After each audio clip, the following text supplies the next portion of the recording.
Hello everyone, I'm Dudu. Today I am going to reveal a story about my social failure that happened 10 years ago. I guarantee you will be shocked after listening to it. At that time, smartphones were just becoming popular, and I was checking my phone every day, thinking about new things. At that time, I hadn't divorced yet, but my relationship with my ex-husband had long been as bland as boiled water. After giving birth to the child, we didn't have a sexual life. I was too shy to speak up, and he was like a wooden man, not taking the initiative at all. That Sunday, my legs hurt so much that I broke out in cold sweat. My ex-husband was on a business trip, and my son was taken back to his hometown by my mother, leaving me alone at home. I suddenly had an idea, took out my phone, and searched for home massage. I clicked on a page, and a customer service window popped up automatically. I talked about my symptoms, asked about the price, and left my phone number. After a while, the phone rang. There was a man on the other side who asked me if I minded the opposite sex coming to my house and said that the opposite sex's technique was more professional. I hesitated for a moment, thinking it's just a massage, so I gritted my teeth and agreed. More than 40 minutes later, the doorbell rang. As soon as I opened the door, I was stunned. Standing at the door was a young man in his early 20s who said politely, "Hello, how could you be a master?" But he was polite, and I couldn't just drive him away, so I had to bite the bullet and let him in. Even more outrageous, it was still to come. As soon as he entered the door, he asked me, "Is there no one else at home? Your husband won't come back suddenly?" I was confused in my heart, but I still answered honestly, no. After he entered the bedroom, he skillfully spread a waterproof sheet. At that time, I was still foolishly thinking this organization is quite professional.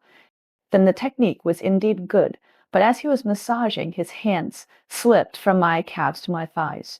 While massaging, he chatted with me, asking me how long I had been married and how old my children were. I was curious about how he knew I had a child, and he actually said that he could tell by looking at the pelvis.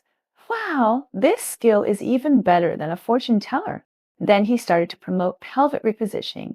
He said that it would cost 3 or 4,000 yuan to do it once in a beauty salon, but they only charge 2,000 yuan for promotion. He also talked about a lot of disadvantages of not repositioning the pelvis, such as growing a mother's buttocks, leaking urine, and even sexual disharmony. He even showed me the comparison photos on his phone, and I believed it for some reason. After massaging my legs, I placed an order for the repositioning package. He asked me to turn sideways and started repositioning. As a result, his body rubbed against my buttocks, and his hands were not honest. He said he was checking the pubic bone, but the touch made me feel wrong instantly. He started to say some ambiguous words, unpromoted special services, saying that if you add 1,000 yuan, you can experience the peak of life, and he said it with detail. At that time, my mind was full and it's over, but my body was out of control and I placed another order. He handed me a heating eye mask, saying it would relax me. The moment I put on the eye mask, I felt nervous and excited, and I was overwhelmed with shame. I am still embarrassed to tell you what happened next. I just remember that he was fully equipped, even with condoms. Afterwards, I was very excited. He sat there drinking water and talked to me about industry insider information. He said that the commission would be split in half. And he also complained that it was easy for the boss to make money, but the cost of buying search rankings was also high. He even said openly that he was from the countryside, had a girlfriend, and came out to do this just to save money to build a house. After he left, there was no trace left at home, but I was completely confused.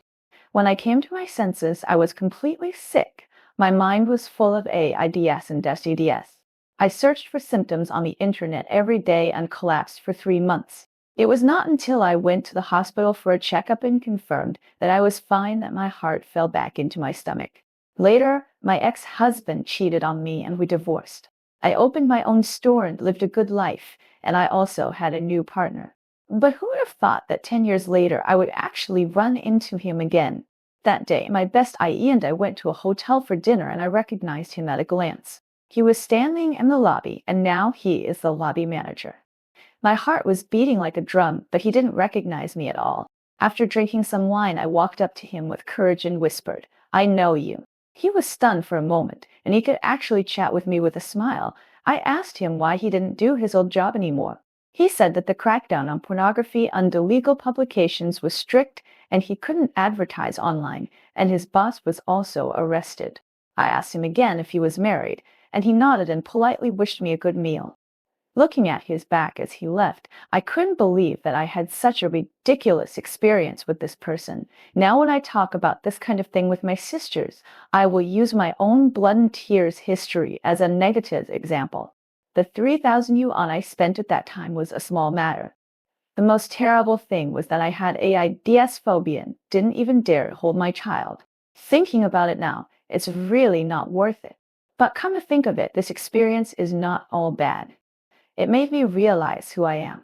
It turns out that I am not as noble as I thought, and I'm prone to making mistakes. Since then, whenever I look for a housekeeper, I only dare to go through regular platforms and have become much more cautious.